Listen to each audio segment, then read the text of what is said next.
એક સારા કાર્યની અસર શું થશે તેની ચિંતા ક્યારેય કરશો નહીં, કારણ કે એક સારું કાર્ય શાબ્દિક રીતે ઇતિહાસનો માર્ગ બદલી શકે છે. આનું સૌથી સરળ ઉદાહરણ મૂસા અને ફિરഔનનો કિસ્સો છે. મૂસા મોઝેસ અને ફિરૌન ફેરોની વાર્તા. મૂસા અને ફિરૌનનો કિસ્સો. જો તમને યાદ હોય તો મૂસાનો ઉછેર ફિરૌનના મહેલમાં થયો હતો, પણ આખરે જ્યારે મૂસાએ ઇજિપ્તવાસીઓને સતીની દાવત આપી તો વઝીર અને ફિરૌન મૂસાના દુશ્મન બની ગયા અને મૂસાએ પોતાનો જીવ બચાવવા ભાગી જવું પડ્યું. તેઓ ઇજિપ્તમાંથી ભાગી ગયા. પોતાનો જીવ બચાવવા તેમણે ઇજિપ્ત છોડી દીધું. તેમની પાસે ભોજન કે પૈસા પણ ન હતા. તેમની પીઠ પર માત્ર થોડા કપડાં બાંધેલા હતા અને તેઓ મેદ્યનના મેદાનમાં આવી પહોંચ્યા. મેદ્યનનો ઉલ્લેખ કુરાનમાં છે. હવે મૂસા તો એક શરણાર્થી છે, પોતે પણ નથી જાણતા કે ક્યાં જવું. અને હવે તમે મૂસાના એ સમયના ભય, ગભરામણ, અનિશ્ચિતતાની કલ્પના કરો.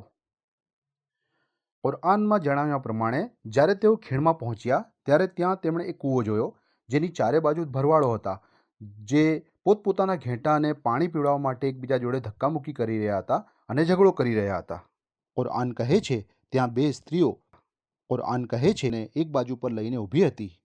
તેથી મૂસા તેમની પાસે ગયા અને પૂછ્યું, મા ખતબુકુમા, શું વાત છે? કાલતા, તેમણે કહ્યું, જ્યાં સુધી આ તમામ લોકો જતા ન રહે ત્યાં સુધી અમારા ઘેટાને અમે પાણી પીવડાવી શકતા નથી, અને ત્યાં સુધીમાં તો પાણી પણ બચશે નહીં. અને અમારી ઉપર આક્ષેપ કરશો નહીં. સેવક રાખવા માટે અમારી પાસે કોઈ પૈસા પણ નથી અને અમારા પિતા બહુ જ વૃદ્ધ છે. મૂસાએ, જેમ આપણે જાણીએ છીએ તેમ, નિસ્વાર્થ ભાવે તેમની મદદ કરી. અને અહીં જ માઇક્રો બટરફ્લાય ઇફેક્ટ સર્જાય છે. મૂસા તો પોતે શરણાર્થી છે. તેમની પાસે તેમને આપવા માટેના પૈસા છે કે ના કોઈ વસ્તુ છે, પણ મૂસાની પાસે જે છે એ તો તે દાન કરી શકે છે. અને અહીં તેઓ પરસેવો છે, પણ મૂસાની કરે છે. શરીરે તેઓ મજબૂત છે, તેથી તેઓ તેમના ઘેટાને લઈને પાણી પીવડાવે છે અને તેમના ઘેટા પાછા આપી દે છે. અને ત્યારબાદ જેમ કુરાનમાં ઉલ્લેખ છે, તેઓ ત્યાંથી જતા રહે છે, કોઈ વાતચીત કરતા નથી અથવા તો કોઈ બાબતમાં પડતા નથી. સ્વાભિમાની અને આબરૂદાર એવા મૂસા એક વૃક્ષની નીચે જઈને બેસી જાય છે અને એ સુંદર કુરાનની દુઆ પઢે છે.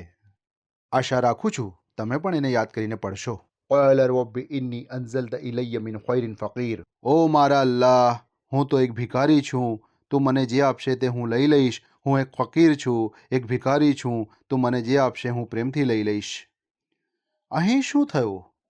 મૂસા અલૈહિસ્સલામે એક ભલાઈનું કામ કર્યું, અને આ જ હતી બટરફ્લાય ઇફેક્ટ.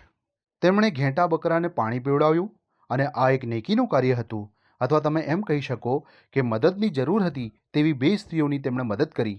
પણ ઘેટા બકરાને પાણી પીવડાવવાની મદદ તો બહુ નાની કહેવાય. આ નાનકડી નેકીની તમે અસર તો જુઓ. શું થયું? સુબહાન અલ્લાહ. થોડાક જ સમયમાં પેલી બે સ્ત્રીઓમાંની એક સ્ત્રી આવે છે, મૂંઝવણમાં છે, શરમાળ છે. તેણીએ મૂસાને કહ્યું, મારા પિતાશ્રી તમને યાદ કરી રહ્યા છે. તેઓ તમારો આભાર વ્યક્ત કરવા માગે છે. તેથી બંને પિતાશ્રીના ઘરે જાય અને રાતોરાત, સુબહાન અલ્લાહ, રાતોરાત મૂસાની કારકિર્દી બની જાય છે. તેમને વળતર મળે છે, તેમને રહેવાની જગ્યા મળી જાય છે, ઘર મળી જાય છે, અને સૌથી મોટી વાત એ કે તેમને પત્ની પણ મળી જાય છે. માશા અલ્લાહ, તબારક અલ્લાહ. આ છે નેક કામની અસર. તમે શું ધારો છો જ્યારે મૂસાએ પેલી સ્ત્રીઓની કામની અસર કે મને આ બદલો મળશે? અરે, તેમને તો એટલી પણ ખબર ન હતી કે આવતીકાલે હું ક્યાં હોઈશ. જ્યારે એમને તો એટલી પણ ખબર ન હતી, અલ્લાહ પણ તેમની સાથે સખી બની ગયા. જ્યારે તેમણે નેકીનું કાર્ય કર્યું તો અહીં બટરફ્લાય ઇફેક્ટ જોવા મળી.